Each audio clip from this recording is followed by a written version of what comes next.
Hello, আমার নাম দিলীপ নাথ। আমি district leader from assembly district 25 from new York.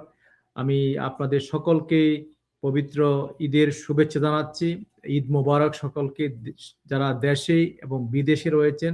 আশা করি আপনাদের আজকের এই সুন্দর দিনটি পরিবারের সাথে, আত্মীয় স্বজনের সাথে আপনারা সকলে মিলে সুন্দরভাবে উপভোগ করবেন এবং আগামী দিনগুলো যাতে আপনাদের সকলের সুন্দর এবং সুস্বাস্থ্য জীবনযাপন অতিবাহিত করতে পারেন সে আশা রাখছি। আমরা সকলে মিলে ঈদের উদযাপন আনন্দ শেয়ার করে ভাগাভাগি করে নেব, এটাই প্রত্যাশা হলো আমাদের কমিউনিটির কাছে। ধন্যবাদ।